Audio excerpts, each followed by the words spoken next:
Welcome to the Grow Your Business and Grow Your Wealth podcast with Gary Heldt. Gary is an expert in helping business owners put together a plan that will provide a better future for their businesses, themselves, and their families. On the podcast, Gary interviews other professionals who share his vision, and together they share secrets and strategies any business owner can use to build a better financial foundation for your business and your life. Welcome back to the podcast. Today, our guest is Raymond Prospero, and he is a partner with Advice Period in LA. Welcome. Well, thank you. Thanks, Gary. Thanks for having me on here. So, Ray, tell us, how did you get started in the finance industry? I always was interested in it. My dad is a former controller, so I've always been kind of interested in finance, and we would talk about stocks. Life took me down a different path. I actually practiced law just for a little bit, about 4 years, but realized that wasn't for me, and decided that I was going to pursue something that I was passionate about. And so that's kind of how I ended up moving into financial services. You know, you're a partner now with Advisors Period. How did you get to that point where, you know, because obviously you didn't just go from being an attorney to being a partner in this firm? Yeah. So I spent the majority of my career at Merrill Lynch. Okay. So when I transitioned out of the legal field, that's where I went, and I went through their rigorous training program and graduated there. And I was able to build my practice at Merrill Lynch. So I worked my way up the ladder there and spent the last few years there as a senior vice president. Mm-hmm. And because of that, I was able to transition directly into being a partner at Advice Period, partner advisor. Do you have a specialty when you were at Merrill Lynch, or were you just kind of working with businesses, working with individuals? What did you do? Yeah. I mean, I guess my specialty would be working with retirees. Okay. The demographic of people out where I happen to work. I work in Southern California. We're based in LA, but I'm more inland is my client based. And the majority of the people there happen to be retirees. If there was kind of a specific niche, the majority are medical in the medical profession, okay, and retirees. And it's something I really fell into. I actually pursued different niches when I was first starting out. You know, for whatever reason, I just kept getting referrals in these particular categories, and it just kind of chose me, and I went from there. With your clients, as you're picking up new clients and things like that, what are some of the questions that you wish that they would ask that they never do? You know, I think a lot of clients, they don't really ask about estate planning. Now, it's not really an issue because the estate exemption is really high, but I mean, as far as there's not really a plan in place as to like what they want to leave their children or grandchildren or whatnot. So we usually have to do a little digging there. At first, it's always a little bit uncomfortable because people don't want to talk about death or taxes. Right. But I just wish maybe there's a little bit more forethought there. That would probably be it. The majority of clients, they also don't really have a formal plan in place until they meet someone like me. They're just kind of going through the motions of life, contributing, doing all the right things, contributing to an IRA or a 401k or whatnot. But they don't really have a plan in place until they meet me. So maybe thinking about that a little sooner as well. So, I mean, is that the biggest mistake you see them making, is not having that estate planning done yet? I wouldn't say it's a mistake, you know, but it's definitely an area that should be addressed. Thankfully, most of the people that we work with, they have been very prudent with their money, and that's how they were able to accumulate so much. But I think I don't want to say a mistake, but maybe just the forethought, right? Because people don't really think about that. Yeah. So what mistakes do you see them making before they get with you? You know, I think it's usually the biggest mistakes have to do with family. We talked before we hit the record button here. You and I are both parents. You always want to take care of your children.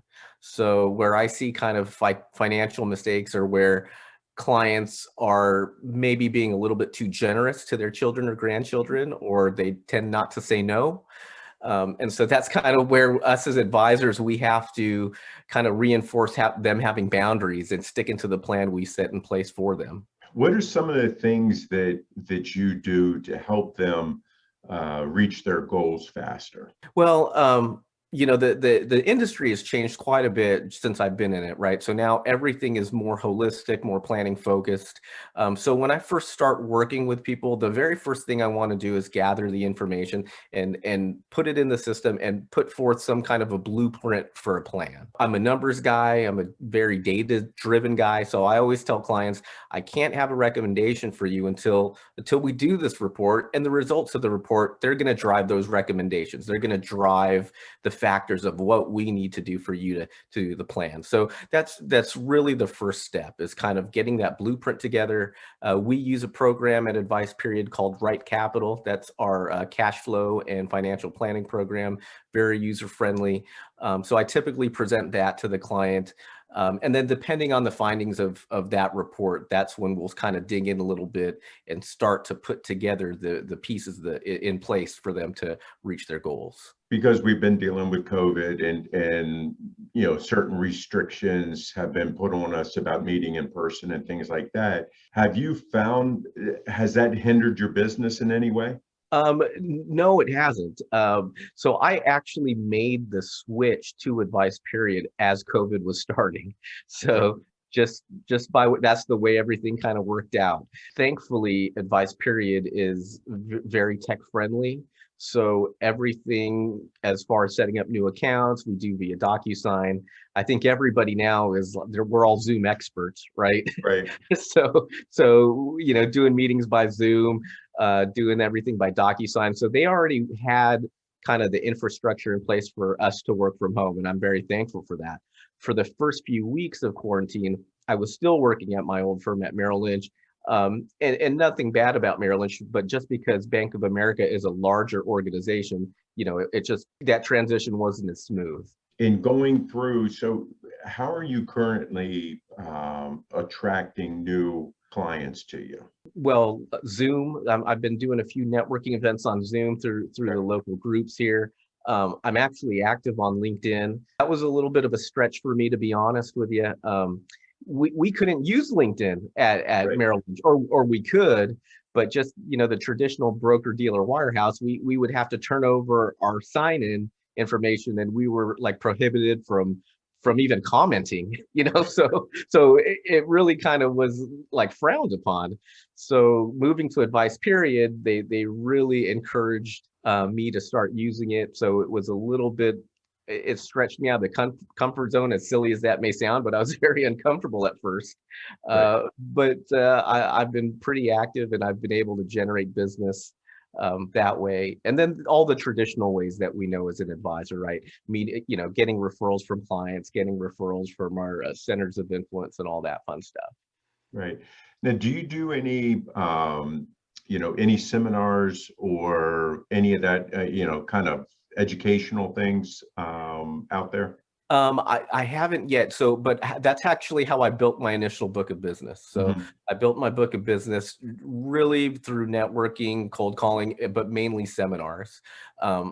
Because I made the transition to Advice Period during COVID, I haven't had a chance to do any seminars. We've thrown out the idea of possibly doing some virtual ones. Sure. And so I actually, they recorded a virtual kind of meet and greet for me that I was able to send out to my client list when I first started, but I haven't done a follow-up yet. You've been doing this for a while now. What is it that you wish you knew then that you know now? To be quite honest, I probably would have moved to the independent side sooner. Okay. Again, no knock on my prior employer. They did treat me well, but I feel the ability to run a business the way I want is there more on the independent side. They're a little bit more supportive. It's really all about relationships, Mhm. right? When I first started, it was kind of the tail end of the cold calling era. Right. Right. I had an old supervisor who, when do not call kind of came in, he just kind of like would shrug and said, so long as you're bringing in assets. It was kind of that old mentality, right? But Right. it was also a salesman mentality. So I would probably tell my younger self to focus more on those relationships and driving those relationships and fostering them, because it's the relationships that matter, not the sale. I think that that's something that more people have started going to it. And how I originally built my business was more on the relationship side, and that in kind of the holistic approach in building my team of people. But it's, as compared to transactional, because so many people, and really, to me, that's what cold calling is. That's transactional. Oh, It's about absolutely. building a relationship with people. I guess, what are some of the biggest fears, that you have right now with COVID, the change of administration, just things that are going on? Um, Looming is just, the party platform of President Biden is typically a higher tax platform, right? So we want to keep an eye to see how that's going to affect our clients and how that's overall going to affect the economy. So far, it hasn't. All of kind of those fears have kind of gone to the wayside, at least for now, because the market has continued to rally. I mean, obviously, there's certain areas that we're concerned about. We've seen the rise of interest rates and bond yields, and so that's kind of put a damper on stocks temporarily. Right. Though we've having another rally today. The other thing is oil. The price of oil has kind of consistently gone up since the election, so we want to keep an eye on that. But those are really the overall fears, that, or not even fears, but just the things that we're looking at, that we're looking to manage. What are some of their fears, and how are you helping them overcome those fears? Yeah, I think the biggest fear, and this is not necessarily with the election, this is just in general. I think the biggest fear is, do I have enough money? Am I Right. going to run out of enough money? And so we want to make sure that, as far as alleviating and assuaging those fears, is that, I always maintain a regular level of communication with clients. I still meet with clients quarterly until they tell me that's too much. And I just think having that open level of communication is crucial, because it always puts you in front of the client, but you're also answering any questions and then also dissuading any fears that they may have. The other thing we do is that we want to make sure that we go ahead and revisit that right capital report at least once a year, because that right capital report, not only does it monitor cash flow planning and doing the financial plan, but it also does the Monte Carlo simulations, right? So those simulations take various areas of, I don't want to say areas, various situations, and they factor in into the outcome. So we try to make those outcomes as realistic as possible. And so that's kind of how we address that, is we just want to make sure that we're always in front of the client. If there is a market dip, that I'm proactively calling them and making myself available to them to answer any questions, and then revisiting at least once a year that in-depth plan and Monte Carlo analysis, to continue to kind of reinforce that they're doing the right thing and we're on the right path. And if we're not, then that's when we make those adjustments, right? Let's, for argument's sake, say if, with the way things are going right now, interest rates start to go up. And, we've definitely seen in the mortgage industry, once, the Biden last stimulus, the ARP had just been signed in, suddenly, the mortgage rates have changed for, investment properties and secondary homes. Now, kind of as that keeps going, I mean, are you guys independently, running these reports to kind of update as you go, or do you just really wait to meet with the client and then you do that? Oh no, typically we proactively run them, like especially if there's kind of like a big switch, right? If there is like a big market dip, like we experienced when coronavirus first started, Right. we will go ahead and rerun that.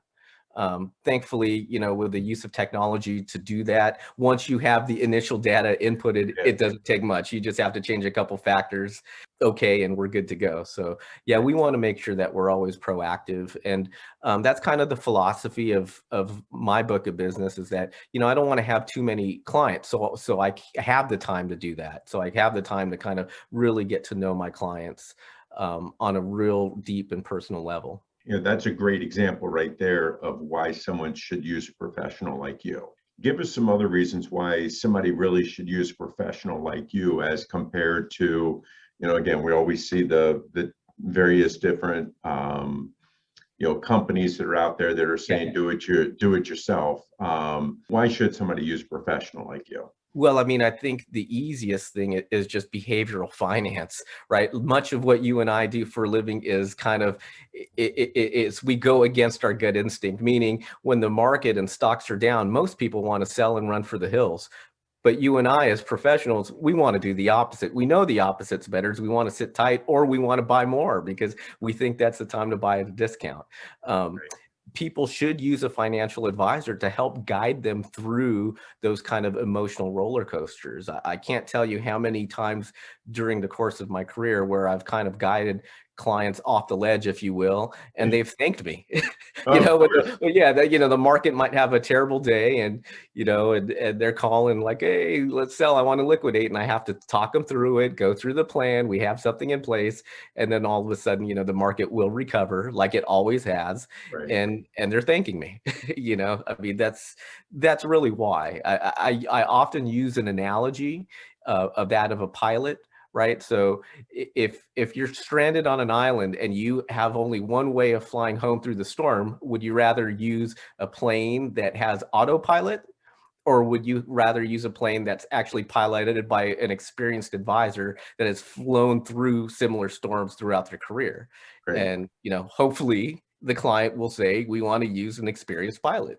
Right. And I think that's kind of the best analogy. I've used it time and time again. Someone told it to me early in my career and it just stuck. And I think it paints a very accurate picture of what we do. Right. I agree with you. I think that, again, going back and kind of recapping a lot of what you're saying, though, is planning. It's like, you talked early on about, planning because of this, estate planning and things like that. Same thing just now. You just said, hey, even though it's turbulent times, if you have a plan, it's easier to kind of guide you through. Absolutely. And I'm behind you 100% with that. When I try to get people to proactively do tax planning, so then that way, when something does happen, they already know what they need to do to make the shift. So I think that planning is kind of the key to everything. In making sure that you have the right team of people. Absolutely. And that was kind of the catalyst of me switching from a big firm, a big Wall Street firm, to going to an independent firm, is because I wanted to go to a firm, an operation that was planning focused, as opposed to, investments only or transactional only. Accumulation of wealth. Yeah. Because you do work with a variety of different people.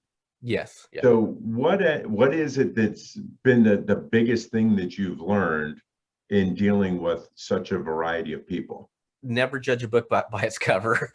I mean, you can probably say, I've dealt with very successful individuals who, high income earners, I mean, top 1%, but they have less money saved than the mechanic that has just been saving and doing the right thing for the last 40 years, so you just never judge a book by its cover, and you never know the story, how people come into their money or what they have going on in their life. But definitely, I can't tell you time and time again where, someone will be referred to me and the initial reaction might be, oh, they might have some change here, whatever. And all of a sudden, they're a multimillionaire. Yeah. And I mean, and those are the coolest stories. I mean, I love them. It's the best. Yeah. I think lots of times, you find that those people are more down to earth. Oh, absolutely. Are very appreciative of your help. Yeah. That's a big thing. This coming year, 2021, what is the kind of the biggest change or the thing that you haven't done yet that you plan on doing? I'm not sure. 2020 was a year full of change for me. So I don't know if there's any more change I can do. I mean, like I mentioned before we hit record, I was a guy who was in a suit and tie in the office every day. Now working from home, switched companies in the middle of COVID. So, I adopted LinkedIn, more technology. So I'm not exactly sure. I think I've done all the adopting I can do. There's always room for growth. No, I get it. But I'm not sure. I'm not sure what other change is down the road. Right. Do you see any new, for you, out of the box way of acquiring new clients? Well, I don't know if it's out of the box, but I think I'm going to be able to use planning more. And what I mean by that is at B of A / Merrill Lynch, even though I had my ChFC, very similar to a CFP, my Chartered Financial Consulting designation, we really couldn't comment on like tax planning or estate planning. It was just really frowned upon. Okay. Here, we can, and that's what clients need. Clients see someone with those designations to get that holistic experience. So I'm going to be able to incorporate more tax and estate planning in my practice. So it's not necessarily out of the box, but it's new for me. So what question haven't I asked you that you wish that I had? I'm not sure. I guess maybe what's the difference between, an RIA and a broker dealer?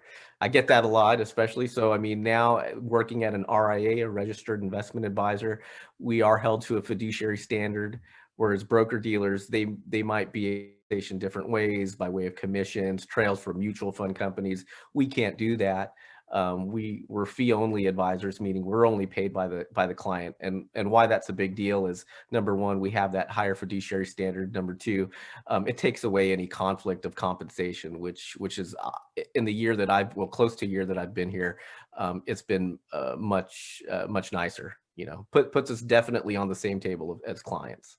I mean, I feel that, being compensated that way actually kind of puts you in the same boat what they do. If they do well, you do well. If they don't do well, you don't do well. Yeah, absolutely. Yeah. So if our listeners have, heard something that they really like and they want to talk to you, or maybe just get a second advice on something, how can they reach you? Yeah, so they can reach me. My direct line is area code 714-7549. You can also reach me on the Advice Period website. It's www.adviceperiod.com. And I'm also available on LinkedIn as well under my name, Ray Prospero.